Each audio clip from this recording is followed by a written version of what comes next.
Nasabah Bank Senturi Surabaya Selasa siang kembali berunjuk rasa di bekas kantor Bank Senturi yang kini telah berganti nama menjadi Bank Mutiara. Unjuk rasa digelar di 4 kantor cabang bekas Bank Senturi, yakni di kantor cabang Kertajaya, kantor cabang RMI, Panglima Sudirman, dan kantor cabang Bank Mutiara Jalan Raja Wali. Unjuk rasa ini merupakan rangkaian protes sepekan yang digelar nasabah Bank Senturi yang masih memiliki dana dalam program reksadana Antaboga milik Bank Senturi. Dalam unjuk rasa ini, para nasabah melemparkan telur busuk ke gedung Bank Mutiara. Menurut para nasabah, unjuk rasa ini digelar untuk mengingatkan pemerintah akan kewajiban yang harus dibayarkan kepada para nasabah. Mereka meminta pemerintah tidak lepas tangan dalam persoalan ini.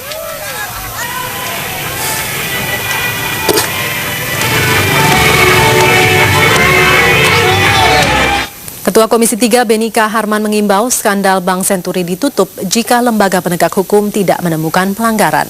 Menurut kader Partai Demokrat ini, Kejaksaan Agung dan Komisi Pemberantasan Korupsi hingga kini tidak menemukan tindak pidana korupsi. Beni juga meminta Kejaksaan Agung dan KPK segera menyelesaikan penyelidikan dan kemudian mengumumkan hasilnya secara terbuka kepada publik. Namun usul Beni ini langsung mendapat reaksi keras dari berbagai parpol. Mereka menilai usulan menutup kasus Senturi sebagai pelecehan terhadap DPR.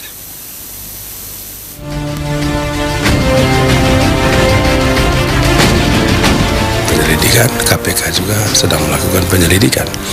Kami meminta supaya KPK ataupun Kejaksaan Agung menjadikan kasus ini, penyelidikan kasus ini sebagai prioritas. Kalau tidak ditemukan ada bukti-bukti yang signifikan bahwa ada tindak pidana korupsi di situ, maka kami mengusulkan kasus Bank Senturi ini di closing, ditutup. Kalau ada yang berpandangan bahwa Senturi itu ditutup saja, itu adalah sebuah pelecehan kepada DPR. Karena DPR secara serius telah menangani masalah itu selama 60 hari berturut-turut, dan tidak hanya menggunakan uang yang besar, miliaran, tetapi juga adalah telah menggunakan energi yang sedemikian besar dari anggota DPR sampai pada kesimpulan itu. Pengawas kasus Senturi ini akan terus bekerja sepanjang proses hukumnya belum selesai, sepanjang aset-aset itu belum bisa dipulihkan, dan sepanjang nasabah Antaboga ini belum ada penyelesaiannya. Dan siapapun tidak berhak untuk menghentikan ini. Tapi kalau ada fraksi yang ingin menghentikan, ya silakan mengajukan usulannya ke rapat paripurna, karena memang ini diputuskan di paripurna. Itu sangat melecehkan DPR, melecehkan anggotanya, melecehkan lembaga negara, dan sangat tidak punya etika ya. Karena itu diputuskan, keputusan soal Senturi itu bersalah diputuskan melalui paripurna dan didukung oleh 6 fraksi. Karena ini adalah demokrasi, maka tentu saja semua fraksi di DPR ketika dimenangkan pertarungannya oleh pengusung opsi C, maka itu adalah keputusan DPR. Tetapi saya nggak heran kok, partainya Pak Beni itu memang sejak awal meminta supaya masalah Senturi ini jangan berkembang, kalau perlu dimatikan.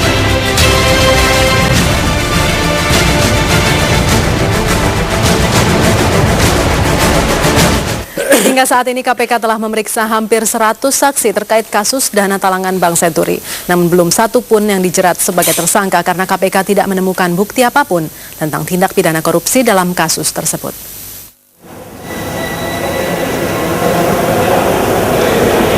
Goodbye Senturi. Inilah klimaks heboh kasus Senturi yang menyedot energi bangsa selama berbulan-bulan dan menguras uang negara miliaran rupiah. Karena KPK tidak menemukan satu bukti pun yang menguatkan dugaan korupsi seperti direkomendasikan DPR 3 Maret 2010. Dalam rekomendasi yang sempat diwarnai adu jotos di lembaga terhormat itu, DPR memang menyebut secara jelas tokoh-tokoh kunci yang berkolaborasi meloloskan pengucuran dana talangan ke bank bermasalah milik Robert Tantular itu. Antara lain, Sri Mulyani selaku Ketua KSSK, Budiono selaku Gubernur Bank Indonesia dan anggota KSSK, Raden Pardede selaku Sekretaris KSSK, Ketua Unit Kerja Presiden saat itu Marsilam Simanjuntak yang diakui Ketua KSSK sebagai konsultan. Darmin Nasution selaku Komisioner LPS yang mengeksekusi pencairan dana talangan, serta sejumlah pejabat BI seperti Miranda Gultom yang ikut mendukung Budiono memberikan FPJP ke Bank Senturi. Namun temuan pansus maupun rekomendasi paripurna DPR ternyata tidak memiliki nilai pembuktian secara hukum, sehingga KPK tidak dapat menjerat siapapun. Maka Sri Mulyani pun melenggang ke Bank Dunia. Demikian pula Budiono tak lagi dibayangi skandal menghebohkan itu, dan penyuntik dana LPS ke Bank Senturi Darmin Nasution bertahta di kursi yang ditinggalkan Budiono. Tim Liputan Metro TV. Ya, pemirsa, kami akan membahas masalah ini dalam perbincangan bersama keempat narasumber kami. Saya perkenalkan dulu yang ada di studio. Ada pengamat politik Arbi Sanit. Selamat sore Pak Arbi, terima kasih sudah hadir. Dan juga anggota DPR dari fraksi PDI Perjuangan Gayus Lumbun. Selamat sore Pak Gayus. Selamat sore. Dan anggota DPR dari fraksi Hanura Akbar Faisal. Selamat sore Pak Akbar, terima kasih sudah hadir. Dan juga bergabung bersama kami dari Surabaya, Jawa Timur, Ibu Gayatri, nasabah Bank Senturi. Selamat sore Ibu Gayatri. Selamat sore. Ibu Gayatri, mungkin saya mulai dari Ibu Gayatri dulu. Ibu, ini ada pernyataan anggota dari Ketua Komisi 3 Beni Kaharman yang menyatakan bahwa jika memang tidak ditemukan pelanggaran apapun, tindak pidana apapun, maka sebaiknya kasus Senturi ini dihentikan saja. Apa pendapat Ibu? Itu enak saja kok bicaranya Beni Kaharman itu. Itu abu-abu itu Partai Demokrat itu. Buat apa dia jadi partai seperti itu kalau dia ini tidak ditemukan semua korupsi itu? Ibu boleh buka lagi kembali lembaran yang lama bahwa di TV One Susto 2G Mariono mengatakan bahwa asetnya Bank Senturi itu ada di Bareskrim 800 miliar beserta saham-sahamnya itu ada 9%. Itu semua itu cukup untuk membayar semua nasabah. Kenapa didiamkan sampai sekarang? Ini semuanya itu dari Partai Demokrat, saya menduga mereka adalah korupsi semua itu. Sampai memang sayang sekali Beni Kaharman sebetulnya kami undang dalam perbincangan ini, namun di saat-saat terakhir tampaknya membatalkan begitu ya. Mungkin Pak Beni sebenarnya bisa menjawab ini apa maksud dari pernyataan itu. Tapi Ibu Gayatri, sampai saat ini kondisinya seperti apa? Ada berapa nasabah Senturi yang seharusnya mendapatkan penggantian uangnya tapi belum? Beni itu menyatakan waktu saya di DPR, bayar saja uangnya Senturi. Ternyata mulutnya itu berbisa sekali seperti ular kepala dua itu. Sampai hari ini saya tidak dibayar. Bagaimana nasib saya dan anak-anak panti asuhan saya? Hanya saja saya bilang berkata demikian. Pemerintah pun mengatakan, Presiden mengatakan bahwa itu harus dibayar dengan anggaran APBN. Karena ini adalah sudah diambil alih oleh pemerintah. Kenapa sampai hari ini kita belum terbayarkan juga? Sampai hari ini Ibu, mulai hari ini dan mulai hari Senin sampai hari berikutnya saya tetap akan mendemo Bank Senturi. Kalaupun bisa, saya akan mendemonya sampai di Jakarta, di Cikeas, di mana-mana biar merah semua itu Jakarta. Kalau sampai nanti kasusnya, kalau ya Ibu ya, kalau memang benar-benar akan dihentikan, lalu Ibu akan berbuat apa selain berdemo? Jangan salahkan kita kalau kita sudah berbuat anarkis nanti. Jangan salahkan kita kalau kita sudah menjadi gila, stres dan sebagainya. Jangan salahkan kita. Karena kita sudah terlalu sabar, 2 tahun kita menanti. Kita tidak punya pekerjaan, kita tidak punya uang. Oke, baik. Ibu mohon sabar dulu Ibu, nanti kita akan kembali ke Ibu, kita akan berdialog dulu di sini. Sebelum kita ke masalah penggantian uang nasabah ini, saya ingin tahu dulu apa pandangan Bapak-bapak yang ada di sini tentang apa yang Anda maknai dari pernyataan Pak Beni, mulai dari Pak Arbi mungkin. Ya, menurut saya mungkin Beni kurang kontrol ya dalam berpikir dan menyampaikan pendapat. Sebab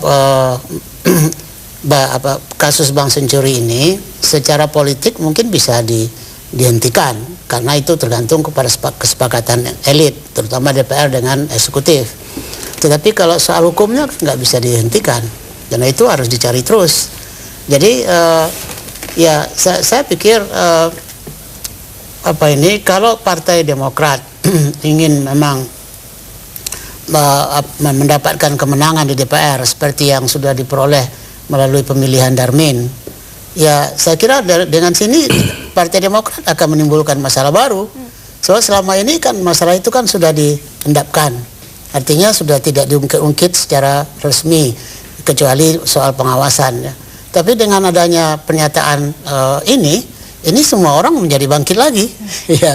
Dan itu jangankan yang uangnya hilang, tapi nanti warga masyarakat lain, terutama kalau golongan menengah juga akan bangkit lagi. Jadi saya kira ini Herman menimbulkan masalah. Menimbulkan masalah. Iya. Pak Gayus, sebetulnya ini mengejutkan tidak sih Pak? Beni ini kan anggota dari fraksi yang memang memilih opsi A pada saat paripurna itu. Apa yang Anda? Yang pertama, statement atau keterangan-keterangan yang dilakukan oleh anggota DPR itu yang sah adalah keterangan dari paripurna bahwa sudah cukup untuk tidak dilanjutkan atau memang sampai sekarang harus terus dicari persoalan ini sampai tuntas sebagaimana rekomendasi dari paripurna tanggal 3 bulan Maret tahun 2010. Itu yang dipatokkan. Jadi di luar itu siapapun tidak berhak untuk menyampaikan pendapatnya. Kalaupun pendapat pribadi? Iya, kalau pribadi itu bagaimanapun tidak terlepas dengan jabatan dan fraksinya. Nah, bagi saya semestinya semua anggota DPR bisa menahan diri untuk memberi statement yang seperti itu dan sifatnya akan membangkitkan amarah banyak orang. Dan yang jelas tidak sama dengan keadaan sesungguhnya. Tim pengawas, lebih kecil lagi ada tim kecil, itu terus berusaha.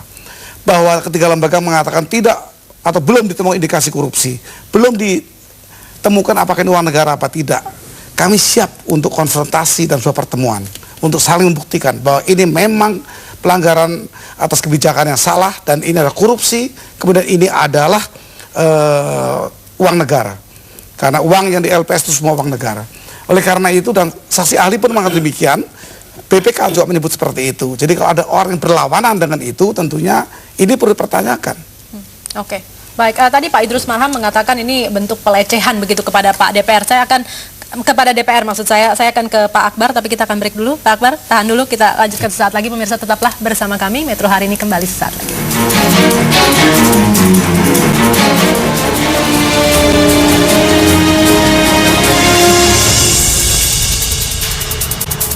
Metro Hari ini kembali kami lanjutkan perbincangan ini. Saya akan ke Pak Akbar Faisal terlebih dahulu. Pak Akbar, tadi Pak Arbi ini mengatakan sepertinya Pak Beni ini kurang kontrol begitu. Menurut Anda ini hanya masalah kurang kontrol atau ada sesuatu lagi di baliknya? Ada motif tertentu dari pernyataan ini? Sebenarnya itu kita tidak perlu heran sebenarnya dengan pernyataan Pak Beni ya.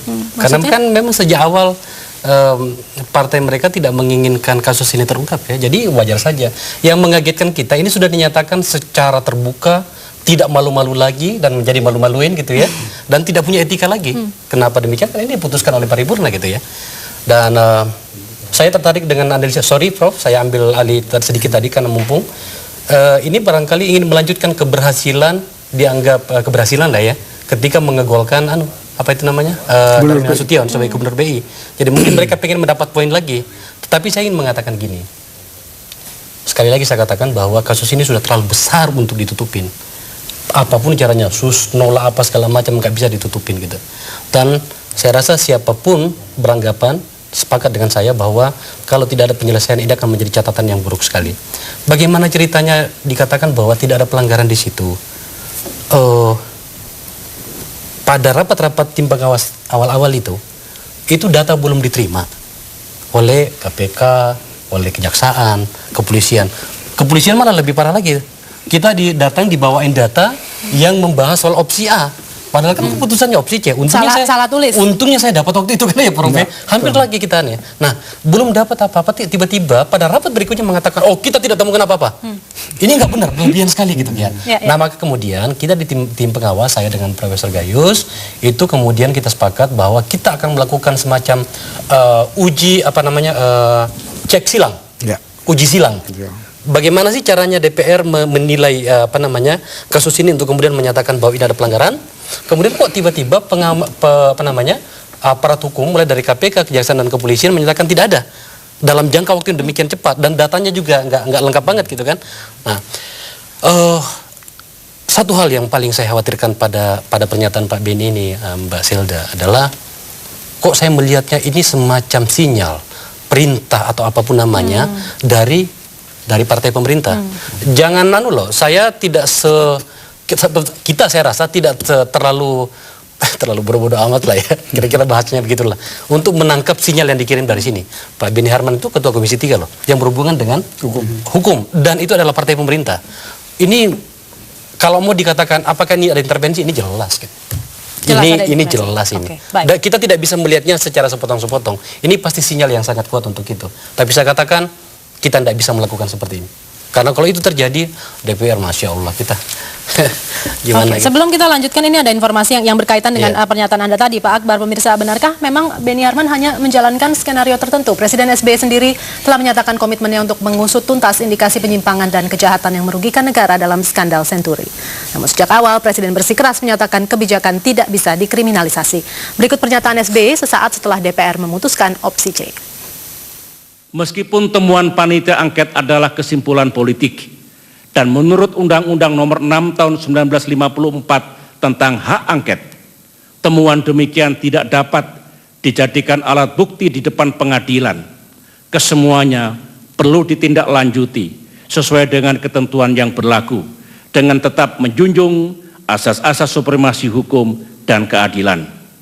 Namun kita pasti bersetuju bahwa manakala kebijakan penyelamatan Bank Senturi adalah pilihan kebijakan yang tepat dan penanggung jawab serta pengambil keputusan tersebut telah melakukannya tanpa ada benturan kepentingan ataupun niat jahat sedikit pun, termasuk suap dan korupsi, kecuali semata-mata untuk menyelamatkan perekonomian nasional, maka seharusnya lah kita tidak mempersalahkan kebijakan demikian. Boleh jadi di masa krisis dan keadaan yang serba darurat, ketika keputusan harus diambil dengan sangat cepat, ada masalah-masalah teknis yang mungkin terlewatkan. Namun tidak berarti kebijakannya salah dan harus dipidanakan. Sangat sulit membayangkan negara kita dapat berjalan baik dan efektif jika setiap kebijakan yang tepat justru berujung dengan pemidanaan. Terkait dengan kasus Bank Senturi ini, justru kita harus menindaklanjuti secara tuntas indikasi penyimpangan dan kejahatan yang dilakukan oleh pihak-pihak tertentu yang nyata-nyata merugikan negara. Boleh jadi selama ini mereka berlindung dan bersembunyi di balik hiruk-pikuk politik Bank Senturi.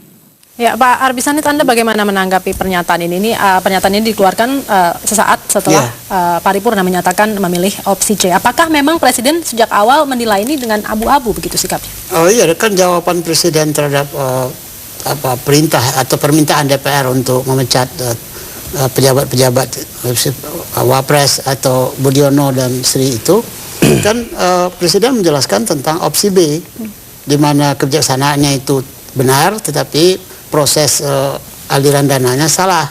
Nah, jadi saya kira itulah intinya. Jadi secara politik boleh saja ini dibekukan atau di stop atau dihentikan atau diperlambat. Tapi kalau secara hukum ini dipertegas. Saya kira itu yang tidak dibicarakannya. Oke, baik. Dilanjutkan gitu, tidak boleh berhenti. Tidak boleh berhenti. Enggak, kembali lagi kita ke masalah awal ya. Inilah risiko yang kita hadapi dan mohon maaf, kami ini partai baru ya, tidak terlalu paham waktu itu kan kami masih lugu ya, ketika tiba-tiba dibelokkan ke masalah hukum, ketika keputusan itu diambil. Ternyata memang ini adalah by design. Akhirnya terbukti kan. Yang saya ingin katakan adalah, ini kan DPR lembaga politik. Harusnya kan melanjutkan proses politik itu dalam hal menyatakan pendapat. Karena kan vonis dari DPR opsi C itu kan sudah pendapat DPR sebenarnya. Harusnya lanjut, tetapi karena inilah mungkin ada negosiasi lah, dialihkan ke hukum. Nah, ini yang risiko yang kita hadapi. Tinggallah DPR meratapi nasibnya dan mempermalukan diri sendiri. Itu kan yang membuat kita jadi mengelus dada itu, karena dinyatakan oleh orang DPR sendiri. Ini kan mendegradasi kehormatan DPR sendiri. Belum lagi kemudian tiba-tiba muncul soal bolos lah segala macam, dan nama saya ada di dalam situ. Nanti saya jawab deh, itu nggak benar. Yang tidak benar apanya? Loh, Yang dikatakan tidak hadir itu Profesor termasuk enggak ya? Enggak. Dari Januari sampai Maret itu kan pada masa-masa Senturi waktu itu. Ya. Di mana dari pagi sampai pagi kita bertarung di situ. Sekarang kita termasuk saya ada nama saya di situ. Tapi sudahlah, ini saya enggak boleh, ini namanya kritik boleh saja. Cuman benar apa tidak? Kembali pada ini, menurut saya inilah risiko yang harus kita hadapi. Kasihan DPR-nya gitu. Sebenarnya ini kan konsekuensi dari permainan politik dua lapis. Lapis formal, Anda dengan angket itu di Bang Senturi itu formal politik. Tapi real politiknya kan bukan di situ. Real politiknya adalah itu di pertemuan di Segap. Itu real politik. Jadi, dan Segap itu bersatu, yang lain nggak bisa lawan lagi. Itu kan. Penyimpangan dan penyalahgunaan wewenang itu sudah ditemukan oleh Pansus. Kami sekarang tim pengawas ini menindaklanjuti untuk melakukan sebuah tindakan yang sifatnya mengawal apakah penegak hukum itu sudah tepat atau belum. Kalau belum, kita siap untuk berhadapan. Data apa yang menyebabkan para penegak hukum mengatakan ini bukan tindakan korupsi atau perbuatan kebijakan korupsi, ini bukan uang negara. Sekian banyak ahli menyebutkan ini uang negara dan ini tindakan perbuatan kebijakan yang sifatnya koruptif. Ini perlu ditindaklanjuti. Negara ini terdiri dari 3 kekuasaan paling tidak. Kekuasaan pemerintahan, kekuasaan legislatif, dan kekuasaan yudikatif. Ini ranah yudikatif. Setelah kita lepas, kita telah menemukan seperti ini, harus dihukum siapa saja yang terlibat dan dibuktikan bahwa dia telah melakukan penyimpangan kebijakan. Jadi kebijakan itu bisa dihukum kalau itu diperbuat dengan sengaja. Semua data kami temukan, mulai penyitaan, penyalinan, itu kami lakukan. Mendatangkan berbagai pihak termasuk ahli, kami datangkan. Dan yang lebih mendasar adalah temuan Pansus sama dengan temuan BPK, Lembaga Negara Independen yang khusus melakukan satu pengawasan, audit keuangan yang menemukan hal-hal yang terjadi berkaitan dengan uang ini. Jadi bagi kami sudah jelas. Lalu kalau ada lembaga mengatakan bukan, mari kita ketemu, kita cross eksaminasi atau cross cek dalam persoalan apa yang dianggap tidak sesuai, mari kita ketemu dan publik boleh menyaksikan argumen-argumen ini. Oke, kita akan beralih dulu ke Ibu Gayatri di Surabaya. Ibu Gayatri, ini sepertinya hidup Anda dan teman-teman ini jadi terombang-ambing begitu ya, ada faktor politik juga di sana. Apa harapan Ibu saat ini? Harapan saya, karena DPR ini sudah bekerja keras, sudah 2 bulan lebih, saya terima kasih sekali kepada Pak Gayus, juga kepada Akbar Faisal. Apa yang dikatakan oleh Presiden SBY kemarin yang menyuruh untuk membayar nasabah, tolong rekomendasinya itu dilaksanakan dan saya akan mengambilnya ke Jakarta. Saya sudah berkali-kali mengatakan bahwa asetnya Bank Senturi itu, Bank Senturi yang ada di Bareskrim, baik aset 800 miliar maupun uang-uang kontan dari Robert Tantular yang sudah disita itu, tolong dikembalikan kepada nasabah semua, beserta dengan saham-sahamnya itu dijual kepada pemerintah. Pemerintah yang harus menalangin kepada nasabah. Bukan nasabah ini harus diombang-ambingkan seperti nasib-nasib saya begini. Bagaimana nasib anak-anak panti asuhan yang sudah 2 tahun ini yang saya tidak bisa membiayai mereka. Bahkan nasib saya saja sepertinya sudah Senin Kamis. Nah, saya memohon kepada pemerintah untuk ditindaklanjutin. Bagi saya pribadi dan nasabah mungkin seluruh Indonesia tidak berharap ada orang yang misalnya dipenjarakan dan sebagainya. Bagi kami sebagai nasabah, terbayarnya sudah bersyukur sekali. Jadi saya memohon sekali lagi kepada SBY, jangan ditarik ulang lagi omongan Pak SBY untuk membayar segera kepada kami untuk anggaran APBN. Kita akan lanjutkan perbincangan ini. Sebelumnya kita jelang dulu kumandang azan maghrib dan headline news. Pemirsa tetaplah bersama kami. Metro Hari Ini kembali sesaat lagi. Menyaksikan headline news pukul 18 waktu Indonesia Barat. Kembali kami lanjutkan perbincangan terkait nasib skandal Senturi. Saya ingin kembali ke Ibu Gayatri terlebih dahulu dari Surabaya, Jawa Timur. Ibu masih percaya tidak akan ada keadilan untuk Ibu dan teman-teman, atau memang sejak awal Ibu sudah pesimis begitu, ini tidak mungkin akan dituntaskan sesuai keinginan Ibu, makanya Ibu berdemo? Saya tidak percaya dengan pemerintah sekarang ini, karena saya melihat ketidakadilan di negeri ini sangat luar biasa. Baik Tidak ada penuntasannya sama sekali. Saya melihat juga DPR loyo sekali itu, hanya untuk kepentingan-kepentingan politiknya sendiri. Seperti Golkar itu Abu Rizal Bakri, uang kita itu dilarikan ke lumpur lapindo, saya rasa itu. Berkonspirasi dia dengan Demokrat. Itu saya rasa. Jadi saya percaya akan keadilan. Kalau Tuhan mengizinkan saya untuk berdemo terus, saya akan berdemo sampai kapanpun, saya akan demo Bank Senturi sampai keluar uang saya. Baik, Ibu tidak ada rasa takut? Saya tidak akan takut. Kematian itu ada di tangan Tuhan, bukan di tangannya Demokrat. Baiklah. Oke, kita beralih dulu ke narasumber yang ada di studio. Iya, Pak Akbar. Iya. Jadi ginilah, ini kan soal, kan ada orang tuh, ada pihak yang selalu berbicara tentang etika ya. Nah, kita mulai etika itu dari sini dulu deh. Sekali lagi saya katakan, ini kasus ini besar sekali gitu ya. Ketika itu dimulai dari sini, baik dari sisi pemerintahnya maupun dari sisi DPR-nya. Sekali lagi saya katakan, apa yang disampaikan Pak Beni itu sangat-sangat di luar etika. Saya agak kebingungan ya kalau ada orang yang selalu menghina dirinya sendiri, bagaimana ya? Ya tentu saja beda dengan siapa namanya itu pelawak itu, yang suka menghina dirinya sendiri itu di acara apa itu? Siapa lah gitu ya? Nah.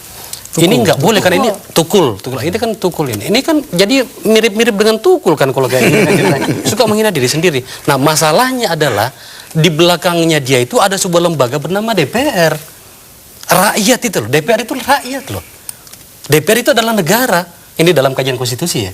Maka ketika dia melakukan itu dia menghina kita semuanya, kita nggak bisa biarkan itu. Tapi kan ini ada unsur apa ya, ada unsur kesombongan ya. Kemarin bisa meloloskan Darmin Nasution menjadi gubernur BI, semuanya itu tamparan besar bagi kita. Dan saya kecewa pada beberapa kawan yang demikian keras di pansus untuk ternyata di Komisi 11 tiba-tiba menjadi melembek dan menerima, bahkan menganjurkan supaya aklamasi. Waduh, tetapi kepada dua orang fraksi Partai Hanura di sana, saya katakan dan kami minta dari partai, karena saya salah satu ketua juga di partai, bahwa nggak bisa. Darmin Nasution adalah orang yang juga kita anggap bertanggung jawab pada kasus Senturi itu. Kok tiba-tiba kita memberikan ruang untuk itu? Jadi memang sudah sempurna ini. Nah sekarang muncul lagi untuk menutupi ini dengan berbagai macam lah. Jadi menurut saya, Masya Allah, itu kata yang tepat. Tetapi ya Tuhan tidak tidur.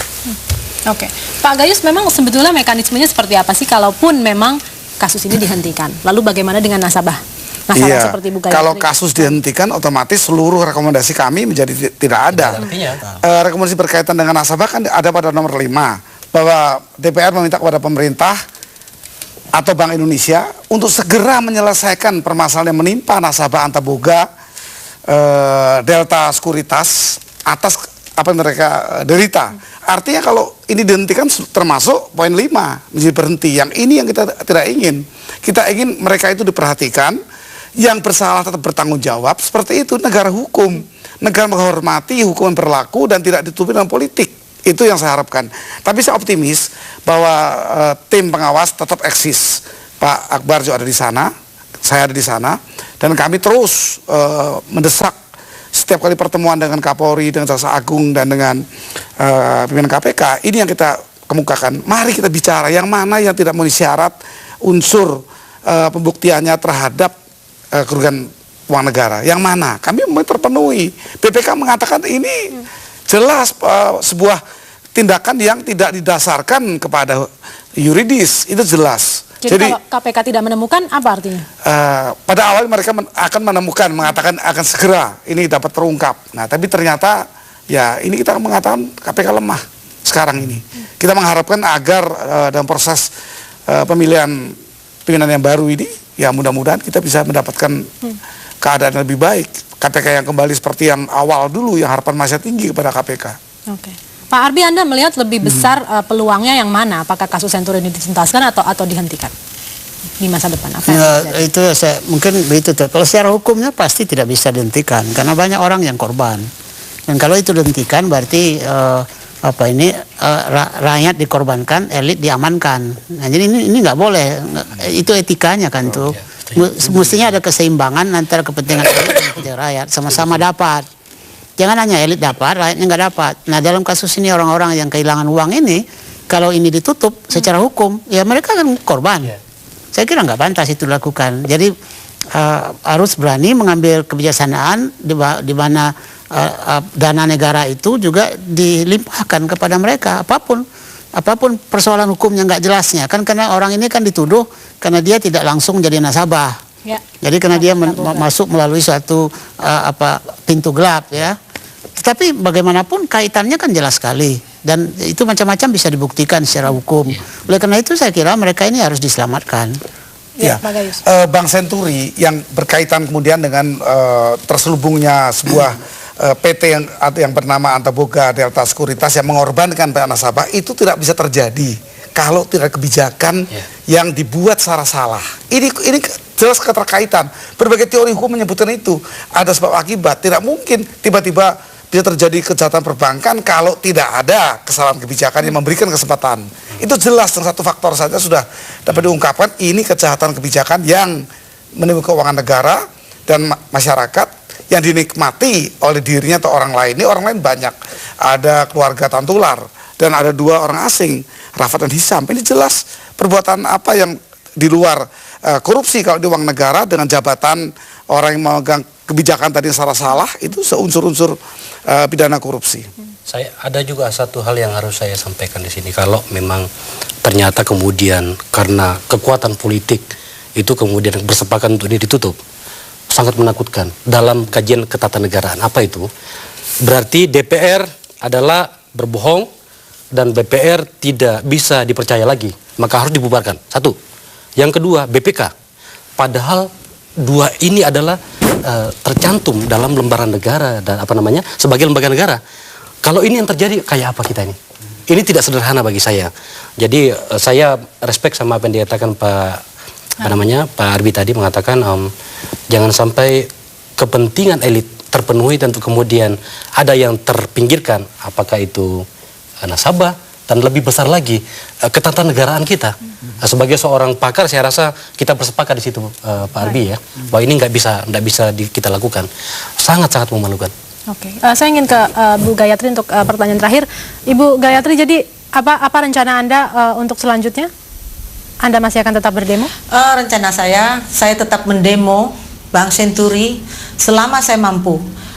Dalam minggu ini, sampai minggu lagi, dan seterusnya, sampai bisa terselesaikan uang saya kembali. Nasabah-nasabah sekarang ini sudah pada mati semua, sudah pada kasihan semua, banyak sakit, banyak segala bunuh diri, banyak segala sudah tidak bisa bekerja lagi, ada yang lumpuh, ada yang cacat, ada yang ada semuanya itu. Dan saya berharap kepada DPR yang ada sisa sedikit ini, yaitu PDP dan Hanura, Gerindra yang partainya sangat kecil sekali ini, saya berharap kita akan mendukung mereka lagi untuk bisa lebih besar lagi. Baik, Ibu Gayatri, terima kasih sudah bergabung di Metro hari ini. Selamat sore, Ibu. Dan pertanyaan terakhir saya ke Pak Arbi, jika memang ini tidak akan bisa dituntaskan dalam masa pemerintahan yang sekarang, bisakah pemerintahan yang berikutnya membuka kembali kasus ini? Iya pasti bisa, karena itu kan institusi negara, lembaga negara. Jadi estafet ya, orangnya diganti tapi lembaga kan masih tetap. Jadi lembaga itu berwajib menyelesaikan masalah-masalah yang belum selesai oleh yang berikutnya. Cuman ada persoalan di dalam sistem kita, karena lembaga itu dikuasai oleh orangnya. Kalau orang berganti seleranya lain, ya dia lain lagi akibatnya, lembaga dibelok-belokkan kemana-mana. Nah ini persoalan kita, karena pelembagaan lembaga-lembaga itu belum kuat. Lembaga-lembaga itu masih dikuasai oleh orang-orangnya. Jadi selera orang yang akan menentukan lembaga. Ini persoalan kita. Baik, terakhir Pak Gayus. Ada komitmen dan integritas anggota DPR yang mewakili fraksi dan partai tetap dalam koridor ke-DPR-an. Komitmen apapun yang telah diputus oleh DPR dan paripurna itu dijalankan. Dan itu pula nanti yang bisa memberikan hasil pada masyarakat, tidak individu-individu merubah sendiri atau menyatakan yang lain. Ini sangat disesalkan. Oke, baik Pak Akbar, terakhir. Ada 2 hal. Pertama, kami setidaknya saya, fraksi saya, partai saya, dan saya yakin juga mungkin Pak Gayus ya, untuk terus tidak akan pernah mau dibelokkan seperti ini. Karena ini adalah pelecehan, ini komitmen kita kepada rakyat, itu tidak main-mainnya. Yang kedua adalah, Ini yang penting. Catat baik-baik nama partai, nama orangnya. Kalau memang ternyata mereka tidak bisa mempertanggungjawabkannya pada sekarang, setidaknya pada pemilu berikutnya, berikan penghakiman itu. Berikan penghakiman, berikan penghukuman. Jangan lagi kita berikan kesempatan itu. Supaya supaya tidak kesalahan ini tidak terjadi terus-menerus. Kira-kira seperti itu. Oke, baik. Waktu kita sudah habis. Terima kasih Pak Akbar, Pak Gayus, dan Pak Arbi untuk waktu Anda. Selamat sore. Selamat sore. Dan pemirsa